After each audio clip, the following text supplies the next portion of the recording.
All right, ladies and gentlemen, here's what I want to talk about today. Easy. When things get easy. You know, in America, we market easy things in ways I think are even more successful than in other countries. I mean, I can't speak for other countries. I only know what my international students tell me. But when we make things easy, it results in the extinction of something. I'll give you an example.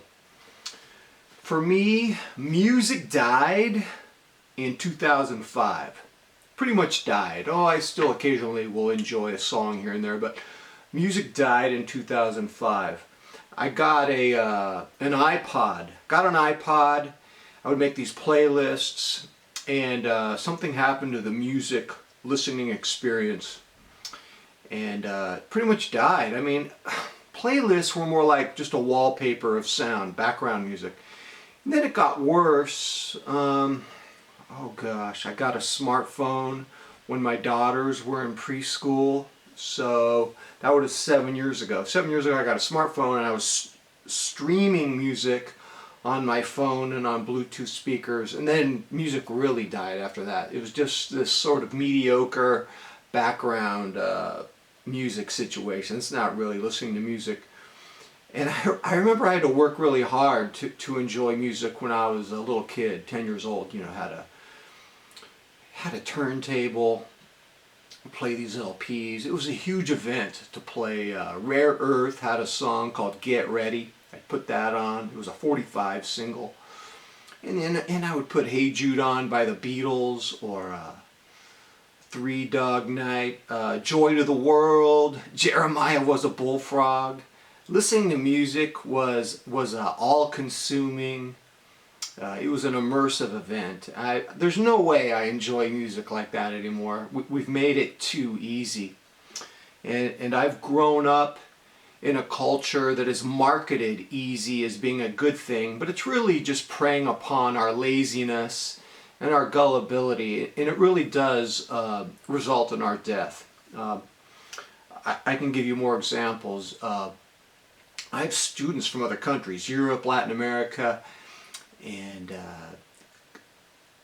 they tell me, how do you guys pour cereal into a bowl and then pour milk over it and call that breakfast? That's disgusting. And well, you know, we had this quack doctor, Dr. Kellogg's Rice Krispies, and he persuaded us that cereal in place of a meat diet was an easy solution to spiritual purity, getting rid of your carnal lusts and your desires.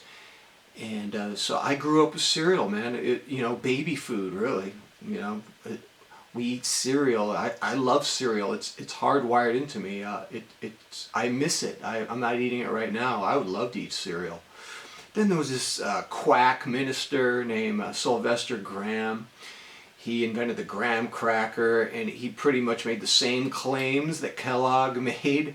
Hey man, eat a graham cracker and curb your lusts. Achieve spiritual purity. And I love graham crackers. I haven't had a graham cracker in decades, but I think I would eat a whole box of them with peanut butter and jelly on them when I was 11 years old. I was skinny as a rail. Hey, what are you going to do? And food, man, just became easy in our culture. It was marketed to us. Space sticks and Pop-Tarts and Jell-O. My mother would get these magazines when I was a kid, Red Book and Good Housekeeping.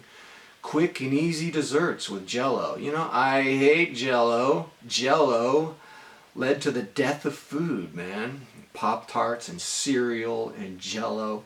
Pretty much easy led to the death of food. And everything was supposed to be easy. When I was a kid, we had something called a Tupperware party. Can you imagine this? My mom and her friends would spend hours talking about plastic containers. A cereal bin is not going to change your life. But they talked about it with the evangelical zeal of someone who believes that a cereal bin is going to maximize your family's efficiency and storage. And this is supposed to be something that's so amazing. What a stupid premise.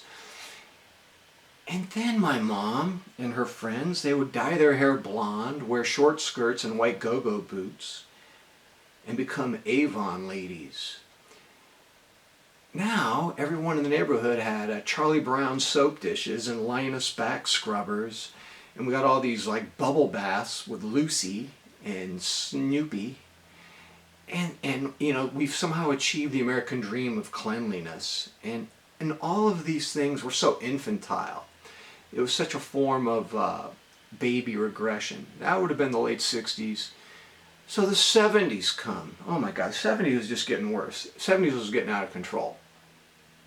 This whole notion of easy, I noticed it in the 70s with self-help books. You don't have enough love. You have too much love. You're not mature enough. You're Peter Pan.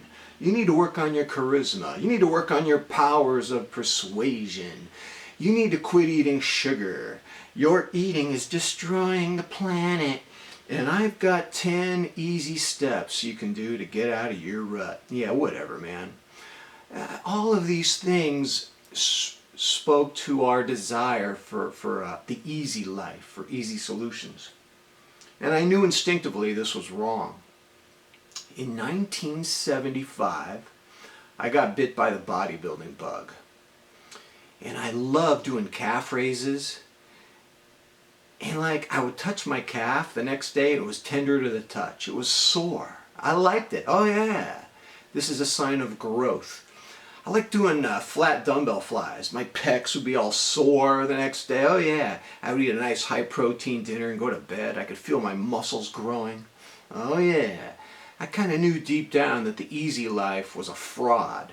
So in 1981, I pivoted from bodybuilding. Was still interested in fitness, but I fell in love with the books of Franz Kafka and Vladimir Nabokov, and I fell in love with writing and rewriting and making your sentences look really muscular. There's no steak fat in the sentences. And I was still doing my fitness thing. And, you know, and people would come up to me and they'd say, you know, how do you? I want to make gains, man. I want to improve my my build. I want to improve my writing.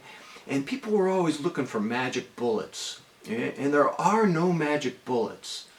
What I notice about being successful, the people that I admire, is number one, they reject the whole notion of a magic bullet. They reject the whole notion of easy. They're always consistent in what they do. There's always a consistency into what they do. They always have a very high tolerance for hard work and long-term focus.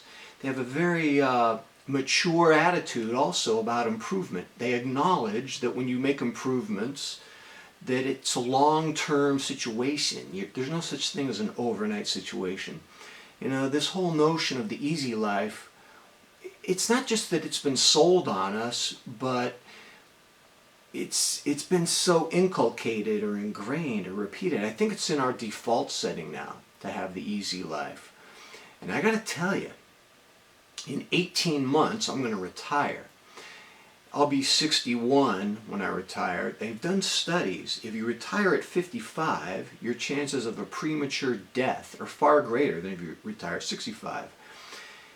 Personally, I'm not scared of retirement, but what I am scared of and what I think accounts for this accelerated premature death in people who retire at 55, it's not the retirement, it's that their default setting was for the easy life. The easy life leads to extinction. You need to be engaged. You know, it was Viktor Frankl in his book, Man's Search for Meaning. He says, you got to listen to life because life demands something from us. And what it's demanding from us is not something that's easy. Life's not telling us to regress into this easy life and keep regressing until we're back into our mother's womb.